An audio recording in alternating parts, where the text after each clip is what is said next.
रक्षा विश्व के अन्य देशों से संबद्ध तथा राष्ट्रीय हित के सभी आयामों पर चिंतन किया और राजनयिकों, नीति निर्धारकों, ब्यूरोक्रेट्स, शिक्षाविद सभी से संवाद स्थापित किया।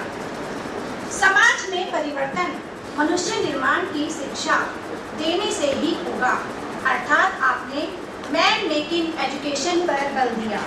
स्वामी विवेकानंद के इन विचारों को युगानुकूल स्वरूप में प्रस्तुत करने के लिए एक और विद्यार्थियों को तनाव मुक्त वातावरण में परीक्षा देने के लिए परीक्षा दे हंसते हंसते विषय पर हजारों कार्यशालाओं का संचालन किया तथा पुस्तकें भी लिखी।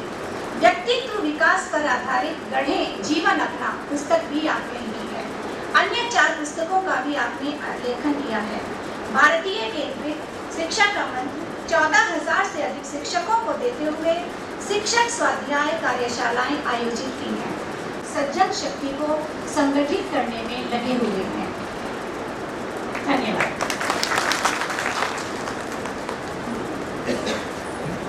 धन्यवाद अलका जी। अपने अध्यक्ष जी के परिचय हेतु मैं श्री जितेंद्र जी को आमंत्रित करता हूँ। श्री जितेंद्र जी। एक बार फिर इस सभागार में स्वागत है। माननीय डॉक्टर बलराम पाणी जी, अध्यक्ष भारतीय शिक्षण मंडल दिल्ली प्रांत। आप मूलतः उड़ीसा से हैं। बाल्यकाल से ही आप राष्ट्रीय स्वयंसेवक संघ से जुड़े हैं। आपका विषय रसायन शास्त्र है। जवाहरलाल नेहरू विश्वविद्यालय JNU दिल्ली से आपने PhD तक की शिक्षा प्राप्त की। इसी भास्कराचार्य महाविद्यालय में आप एसोसिएट प्रोफेसर के पद पर कार्यरत हैं। रसायन, पर्यावरण विज्ञान, एस्ट्रोकोलॉजी जैसे विषयों पर आपने लगभग 20 पुस्तकें लिखी हैं। आपके लेख राष्ट्रीय एवं अंतर्राष्ट्रीय पत्र पत्रिकाओं में छपते रहे हैं। धन्यवाद। छोटे अति संक्षिप्त सम्मान कार्यक्रम के लिए मैं सर्वप्रथम श्री अरुण कुमार पारती जी से निवेदन करता हूं कि वो अपने आज के मुख्य वक्ता श्री मुकुल कानिटकर जी का माला पहना करके और पुस्तक भेंट करके स्वागत। श्री अरुण पारती।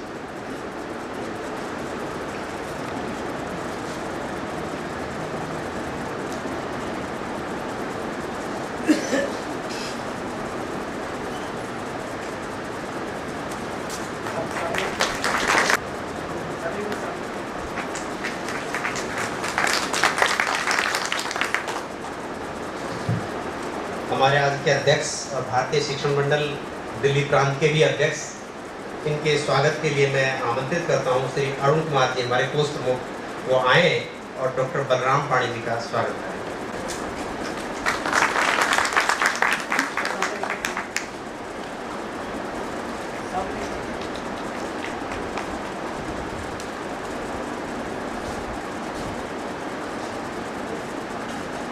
मुकुल कानिटकर जी को आमंत्रित करने से पहले मैं आपको 2 सूचनाएं देना चाहूँगा। एक तो गलती से भी अगर हमारा किसी बंधु का या बहन का मोबाइल स्विच ऑफ नहीं हुआ है तो मेरा फिर से एक बार हाथ जोड़ के उनसे विनम्र आग्रह है कि उसे स्विच ऑफ कर दें, सिर्फ 1 घंटे के लिए। दूसरी सूचना ये है कि आदरणीय मुकुल जी के बौद्धिक के बाद 15 मिनट का हमारा प्रश्नोत्तर कार्यक्रम है। तो जो बंधु प्रश्न पूछना चाहेंगे उनको स्लिप मिल जाएगी और वो अपना प्रश्न लिख करके देंगे और फिर उसका उत्तर मन से दिया जाएगा। अब मैं जिनका आज हम मार्गदर्शन प्राप्त करने जा रहे हैं, जिनके ओजस्वी और विद्वतापूर्ण बौद्धिक को सुनकर पूरे शिक्षण जगत में, पूरे भारत में, भारत के शिक्षा जगत में, शिक्षण मंडल के शिक्षा जगत में जिनकी चर्चा है आज, हमारे साथियों में बराबर आग्रह होता है कि जितना ज़्यादा से ज़्यादा आप मुकुल जी को अपने क्षेत्र में ले जाएंगे, भारतीय शिक्षण मंडल का उतना ही अधिक प्रसार आपके क्षेत्र में होगा। ऐसे ओजस्वी और विद्वतापूर्ण बौद्धिक के लिए जाने जाने वाले हमारे राष्ट्रीय सह संगठन मंत्री श्री मुकुल कानिटकर जी से मैं आग्रह करता हूँ वो आए और अपना बौद्धिक दें। श्री मुकुल कानिटकर जी की अध्यक्षता कर रहे और भारतीय शिक्षण मंडल दिल्ली प्रांत के अध्यक्ष डॉक्टर बलराम जी पाणी, हमारे प्रांत मंत्री जो बड़े चिंतित थे कि हॉल भरेगा कि नहीं भरेगा, तो सुखद रूप से अब उनकी चिंता इस बात में बदल गई कि जो खड़े हैं वो बैठेंगे कैसे। और विवेक जी ने भारतीय मातृशक्ति और बंधु समर्थ भारत के लिए शिक्षा, यह भारतीय शिक्षण मंडल का अत्यंत महत्वपूर्ण विषय है। इसलिए जब बहुत वर्षों बाद पहली बार दिल्ली महानगर में एक संगोष्ठी का आयोजन किया गया तो हमने सोचा कि यह मूलभूत विषय ही भारतीय शिक्षण मंडल का विषय आज की चर्चा के लिए लिया जाए। पर जैसा कि सूचना दी गई, केवल बौद्धिक नहीं, उसके बाद में आप लोगों से वार्तालाप करने का भी यह सुअवसर आज हमको मिला है। समर्थ भारत के लिए शिक्षा, इस विषय को प्रारंभ करते समय हम भारत की सामर्थ्य की परिभाषा को समझने का थोड़ा सा प्रयत्न करेंगे। कोई निर्जीव भूखंड के रूप में देखने की परंपरा नहीं है। हमारे लिए राष्ट्र एक जीवंत संकल्पना है, इसलिए हम भारत माता कहते हैं, उसके साथ अपना संबंध जोड़ते हैं। वो हमारे लिए माँ है, जननी है, हमारा पालन करने वाली है, इसलिए हमारा उसके साथ भावनिक संबंध है। कलकत्ता के कांग्रेस के अधिवेशन में भाषण देते समय विपिन चंद्र पाल कहते हैं, माँ भारती कोई अपने आप में एक निर्जीव भूमि का टुकड़ा नहीं, यह तो एक साक्षात जीती जागती जीवंत देवता है। आगे का विपिन चंद्र पाल का वाक्य बड़ा अद्भुत है। विपिन चंद्र पाल कहते हैं, यदि आप विश्वास न करो तो थोड़ा सा जमीन पर लेट करके अपने कानों को इस भूमि से लगा लो, तो आपको माँ के हृदय की धड़कन सुनाई देगी, क्योंकि ये भारत माँ अपने आप में साक्षात जीवंत ऐसी हमारे लिए आराध्य देवता है। इसलिए राष्ट्र के सामर्थ्य की चर्चा करते समय हम केवल मात्र उसके आर्थिक सामर्थ्य, सामरिक सामर्थ्य, भौतिक सामर्थ्य की चर्चा नहीं करेंगे। वो आवश्यक है, वो होनी चाहिए। किंतु केवल जीडीपी बढ़ा करके दुनिया का सबसे अमीर देश बन जाने से काम नहीं चलेगा। जब भारत के सामर्थ्य की बात हम कर रहे हैं तो हम जैविक सामर्थ्य की बात कर रहे हैं। भारत की जीवंत इकाई के रूप में उसके जीवन ध्येय की पूर्ति के लिए आवश्यक सामर्थ्य की बात कर रहे हैं। इसलिए राष्ट्र के जीवन ध्येय को समझे बिना व्यक्ति के जीवन ध्येय को समझना बड़ा कठिन।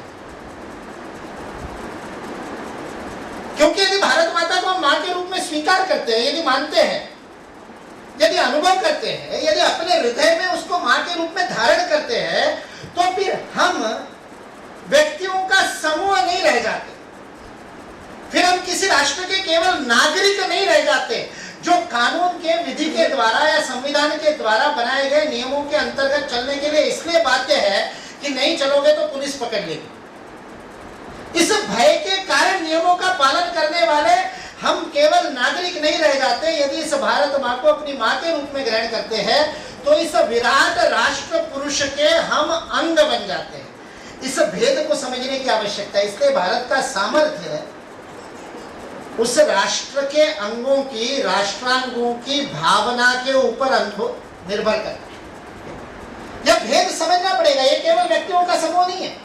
125 करोड़ लोग एक भूमि में रहते हैं और उस भूमि को अपना देश मानते हैं। इसलिए 125 करोड़ लोगों के समूह को भारत कह दिया जाए, यह स्थिति नहीं है। यह 125 करोड़ में से प्रत्येक इस भारत माता की कोशिका के समान है, उसके अंग के समान है। और यदि मैं भारत माता का अंग हूं तो मेरा दायित्व बदल जाता है, फिर मेरा अपने राष्ट्र के साथ संबंध बदल जाता है। और यदि राष्ट्रांग के रूप में मैं अपने आप को पहचानने लगता हूं तो इस देश की तरफ देखने की मेरी संकल्पना बदल जाती है। यदि आप इस भारत माँ को मां मानते हैं तो इस भारत माता का प्रत्येक बेटा आपका क्या हुआ?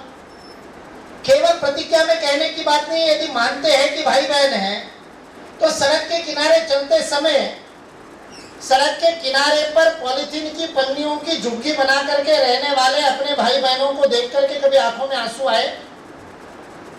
कभी रात की नींद खराब हुई, कभी करवट बदलते हुए रात बीत गई और तकिया गीला हो गया इस बात से लेकर के कि जब भारी वर्षा हो रही है और मैं मेरे घर के अंदर सुरक्षित हूं, उस समय मेरे ही भारत माता के करोड़ों करोड़ बेटे बेटियां, मेरे अपने भाई बहन सड़क पर रहने के लिए विवश है, जिनको अपना सर ढकने के लिए, अपना तन ढकने के लिए कपड़ा तक नहीं।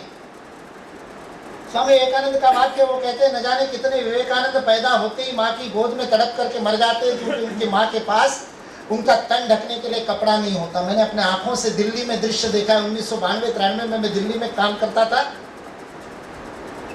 सुबह सुबह ऋषिकेश से बस से वापस आया, 4:30-5 बजे की बात है। जनवरी की कड़ाके की सर्दी, और पटेल नगर में जब अपने कार्यालय की तरफ मैं वापस लौट रहा था, तो चौराहे पर सड़क के किनारे एक माँ को अपने 3 बच्चों को लेकर के सड़क के ऊपर कागज और टायर के टुकड़ों को जला करके उस आंच से सेकते हुए मैंने देखा।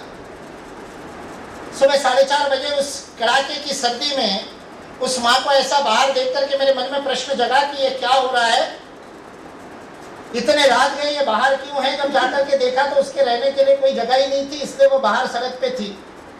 सबसे छोटा बच्चा उसकी गोद में था, सबसे बड़ी बिटिया 9-10 साल की होगी, और वो कागज के टुकड़ों से आंच पाने की चारों लोग कोशिश कर रहे थे। और मैंने जब करीब जाकर के देखा तो उनका तन ढकने के लिए ऊन के कपड़े तो क्या, सूती कपड़े भी पूरे उन चारों के बदन पे नहीं थे। उन दिनों युवावस्था थी, मुझे भी बहुत ज्यादा गर्मी के कपड़े नहीं लगते थे। एक शॉल मेरे पास थी, मैंने उनको दे दी, पर मैं नहीं जानता कि उनमें से उस छोटे बच्चे की जान बची हो या ना बची हो। आज भी जब जब कड़ाके की सर्दी होती है, वह दृश्य मेरी आंखों के सामने आता है। यदि मैं इस भारत को अपनी माँ मानता हूं, तो उस भारत माता के प्रत्येक बेटे का दुख मेरा दुख होता है कि नहीं हो। पैरों में ठोकर लगती है तो हाथ अपने हाथों की वस्तु भूल जाते हैं, आंखें इधर उधर का दृश्य देखना भूल जाते हैं, और सीधा का सीधा नजर, हाथ, सब कुछ उस ठोकर की तरफ ध्यान देने के लिए चला जाता है, क्योंकि ये एक अंग है। इस एक शरीर के प्रत्येक अंग की एक संवेदना है, उस संवेदना से ये जुड़ा हुआ है। फिर भारत माता के मस्तक पर चोट लगती है, और हमारे अंदर यदि संवेदना नहीं जागृत होती तो भारत माँ को माँ कहने का हमारा अधिकार है। देश के प्रधानमंत्री संसद में फूड सिक्योरिटी बिल लाते समय कहते हैं कि 15 करोड़ लोगों को प्रतिदिन 2 समय पेट भर खाना देने की स्थिति स्वतंत्रता के 67 वर्षों के बाद नहीं है। हम में से प्रत्येक ने वह सुना होगा दृश्य। 15 करोड़ तुम्हारे मेरे भाई बहन रोज भूखे सोते हैं, किंतु शादी की दावतों में जाकर के देखो कितना अनाज नालियों में बहा दिया जाता है। हमारे घरों के अंदर कितना अन्न व्यर्थ जाता है। जिस देश के 15 करोड़ बेटे, जिस भारत माता के 15 करोड़ बेटे रोज भूखे सोते हो, और उसके बच्चे यदि अपनी थाली में अन्न का एक कण भी व्यर्थ गवाते हैं, तो क्या ये देशद्रोह से कम है? मैं आपसे उस संवेदना का प्रश्न कर रहा हूं, ये संवेदना चली कहां गई? और तब हम शिक्षा के विषय पर आते हैं। क्या हमारी शिक्षा हमारे अंदर यह राष्ट्रीयता की भावना, यह राष्ट्र के अंग होने की भावना का जागरण कर पा रही? क्या यह संवेदना का जागरण कर पा रही? आज का युवा पूछता है मैं क्यों किसी और के लिए कुछ करूं। स्वामी विवेकानंद का बड़ा सुंदर वाक्य उन्होंने अपने एक मैसूर के राजा को लिखे हुए पत्र में लिखा था। स्वामी विवेकानंद लिखते हैं, यह जीवन तो क्षणभंगुर है, और इतनी सारी जीवन में करने के लिए चीजें हैं, किंतु वही केवल जीवित है। स्वामी विवेकानंद का वाक्य है, दे अलोन लिव, वही केवल जीवित है जो औरों के लिए जीते हैं, अन्यथा बाकी तो चलती फिरती हंसती गाती खेलती बोलती लाशें है। स्वार्थ से बड़ा पाप नहीं, स्वामी विवेकानंद का वाक्य है। जब आज के कॉलेज के युवाओं के सामने ये बात करते हैं तो कॉलेज के युवा पूछते हैं कि हम दूसरों के लिए क्यों कुछ करें, सारा जीवन तो केवल खुद के लिए है, अपने लिए अपनी जेबें भरो, अपना पेट भरो, अपना जीवन सामर्थ्य से करो, अपने जीवन में कुछ पाओ, अपने जीवन में बहुत सारा पैसा, पद, पैसा, प्रतिष्ठा पालो, यही सफलता के मापदंड लेकर के जीवन जीता हुआ युवा प्रश्न पूछता क्यों दूसरे के लिए कुछ करे? इस देश की शिक्षा व्यवस्था ने क्या कर दिया?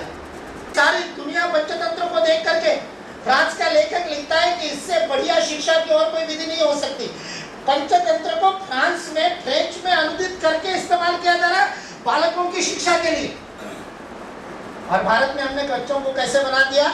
आज पंचतंत्र की कोई कहानी आप छोटे बच्चे को सुना दो तो वो बच्चा आपसे ये प्रश्न पूछेगा कि शेर ने बकरी से किस भाषा में बात की। शेर की भाषा तो अलग, बकरी की भाषा अलग, दोनों पर जीवन को देखता है, जीवन का सौंदर्य देखने की क्षमता समाप्त कर दी, संवेदना समाप्त कर दी। संवेदना समाप्त हो जाएगी तो राष्ट्र का सामर्थ्य खड़ा नहीं हो सकता। इसलिए समर्थ राष्ट्र की परिभाषा, समर्थ भारत की परिभाषा हमको समझनी पड़ेगी। इस भारत का जो जीवन ध्येय है, उस जीवन ध्येय को लेकर के इस राष्ट्र को समर्थ बनाने वाली शिक्षा की नींव भारत में डलने की आवश्यकता है। हमने व्यक्ति केंद्रित शिक्षा बना दी, व्यक्ति को बड़ा बनाने वाली शिक्षा बना दी। व्यक्ति का निर्माण कर देंगे, व्यक्ति बड़ा हो जाएगा, सुशिक्षित हो जाएगा, बहुत ज्यादा पढ़ जाएगा, बहुत अच्छी पैसा पा लेगा, बहुत अच्छी नौकरी पा लेगा। ज्यादा से ज्यादा बड़ी महत्वाकांक्षा क्या? मैं देश भर की IITs में जाता हूं, सारे देश भर में से, और बड़ा मंथन करके और बड़ी परीक्षाएं लेकर के और देश की सर्वोच्च प्रतिभा को जिन संस्थानों में प्रवेश दिया जाता है, और प्रत्येक एक बालक के ऊपर आपके मेरे जेब से जाने वाले कर के पैसे में से, टैक्स में से, एक बालक के ऊपर 70-70 लाख रुपया खर्च होता है। और वहां से पढ़कर के निकलने वाले किसी भी बच्चे को पूछो IIT में पढ़ने वाले के कि तेरी सर्वोच्च महत्वाकांक्षा क्या, तो उसका उत्तर होता है बड़े पैकेज की गुलामी। मैं नौकरी शब्द नहीं प्रयोग करता, गुलामी को गुलामी करता। जिस देश की सर्वोच्च प्रतिभा की सर्वोच्च महत्वाकांक्षा गुलामी की हो, वो देश स्वतंत्र हो सकता है क्या? कॉलेज के संचालक बताते हैं हमारे कॉलेज में से इतने लोग इन्फोसिस में गए, इतने लोग IBM में गए, इतना हमारा प्लेसमेंट हुआ, इतना ये हुआ।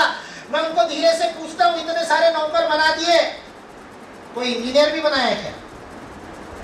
वो देखते हैं इसका क्या मतलब हुआ। मैंने कहा इंजीनियर का अर्थ ये थोड़ी है दूसरे की गुलामी करे। अरे उसका इंजीनियरिंग का दिमाग का है, उसका रिसर्च का है। भारत के अंदर से पेटेंट क्यों नहीं बन रहे? क्यों पेटेंट के हमने और पीछे बढ़ रहे हम? क्यों रिसर्च के लिए कहना पड़ रहा है? क्योंकि इंजीनियरिंग पढ़ाई नहीं रहे, हम गुलाम पैदा करने की फैक्ट्रियां बना करके, क्योंकि हमने कह दिया। इस देश में कोठारी कमीशन नाम का एक बड़ा अद्भुत शिक्षा के लिए कमीशन हुआ, और दलपत सिंह जी कोठारी वो बहुत बड़े शिक्षाविद हुए और बड़ा अद्भुत उन्होंने काम किया। उनकी कोठारी कमीशन की रिपोर्ट को लोकसभा में प्रस्तुत किया था। वो दूसरे बड़े JP नाइक बहुत बड़े शिक्षाविद थे, और लोकसभा में प्रस्तुत करते समय उन्होंने कहा पहला काम यदि कुछ करना होगा, यदि मेघालय को शिक्षा व्यवस्था में से भगाना है, तो पहला काम ये करना पड़ेगा, we have to delink degrees from jobs. उन्होंने कहा था कि डिग्रियों का नौकरियों से संबंध विच्छेद करना पड़ेगा, ज्ञान प्राप्ति के लिए शिक्षा प्रारंभ करनी पड़ेगी। DS कोठारी को किसी ने नहीं सुना, JP नाइक को किसी ने नहीं सुना। आज तो हम धड़ल्ले से कहते हैं कि इस देश की शिक्षा नीति का उद्देश्य क्या है?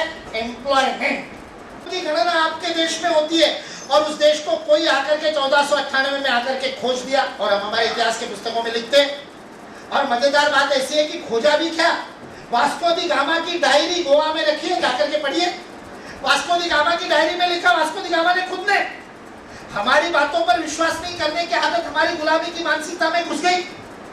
इसलिए बार बार मैं विदेशियों के उदाहरण देता हूँ। एंगस मेडिसन का नाम इसलिए बताया कि किसी भारतीय इकोनॉमिस्ट का बताता तो शायद आपको जचती नहीं बात, विदेशी का बताते हाँ फिर तो ठीक होगा, फिर तो सही बात है। एंगस मेडिसन ने कैसे, हमारी शिक्षा ने ऐसे समर्थ राष्ट्र का निर्माण किया कि हम अपने देश वालों पर विश्वास नहीं कर रहे। वास्को दी गामा की डायरी में लिखा है कि अफ्रीका के किनारे पर उसको भारत के 6 जहाज मिले, जो वास्को दी गामा समझता था कि मेरा जहाज विश्व का सर्वोत्तम जहाज है, उसके जहाज से 6 गुना बड़े थे। वास्को दी गामा ने लिखा है। और वास्को दी गामा के जहाज में इतनी ताकत नहीं थी कि वो बीच समुद्र में चले, इसलिए वो किनारे किनारे से अफ्रीका के साथ साथ होता हुआ चल रहा था। भारत के व्यापारी जो जहाज में गए थे, उन्होंने जाकर के वास्को दी गामा को हिम्मत दी कि भैया डरो मत, हम है ना साथ में। इसने 3 जहाजों का फॉर्मेशन बना करके उसके बीच में वास्को दी गामा के जहाज को रखते हुए उसको पकड़ करके लेकर के आए कालीकट तक। तिथि में भी विश्व का सबसे बड़ा शिव मंदिर या अंकोर वाट में है, जो कंबोडिया में है, भारत में नहीं है। और उससे भी बड़ा ये जकार्ता वाला होगा, ऐसा आर्कियोलॉजिस्ट कह रहे हैं। जकार्ता में यह मंदिर बनाया किसने? कोई राजा अपनी सेना लेकर के गया था मंदिर बनाने के लिए। दुनिया में संस्कृति फैलाने का काम हमारे व्यापारियों ने किया। कंबोडिया देश का नाम ही कंबू नाम के व्यापारी के कारण पड़ा, जो चीन जाया करता था और वापस लौटते समय जहाज खराब हो गया, इसलिए कंबू नाम उस द्वीप के ऊपर गया जिसको कोई नाम नहीं था, और वहां पर बस गया। वहां पर उसने जाकर के वहां के लोगों को संस्कृति की दीक्षा दी। आज भी बाली में, सुमात्रा में, आज इंडोनेशिया में 98% मुसलमान है।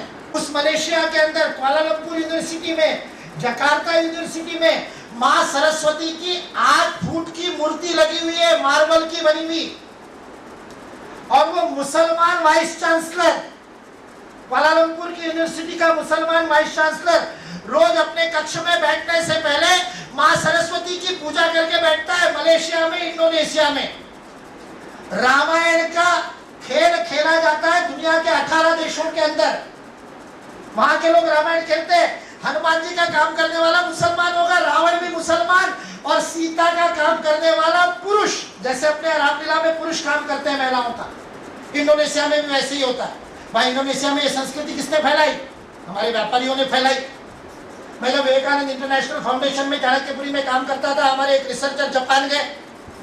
जापान में रिसर्च करके जब वापस आए तब उन्होंने कहा, यहाँ प्रेजेंटेशन के समय सामने बहुत सारे सेना के जनरल और आईबी के और रॉ के ऑफिसर्स बैठे हुए थे, और उनके सामने हमारा ये जेएनयू का रिसर्चर जो विवेकानंद इंटरनेशनल फाउंडेशन की तरफ से गया था, जापान से वापस आने के बाद बोलते बोलते उसने एक वाक्य बताया कि जापान की भाषा में, जापानी भाषा में कहावत है। उसने कहा और सामने वाले सब लोग हंसने लगे, हमको भी हंसी आएगी शायद। वो कहावत है, जापानी भाषा की कहावत है, जिस कहावत का अर्थ है वो कहता है, जापान के लोग कहते हैं हिंदू कभी झूठ नहीं बोलता। ये कहावत है जापानी भाषा की, हिंदू कभी झूठ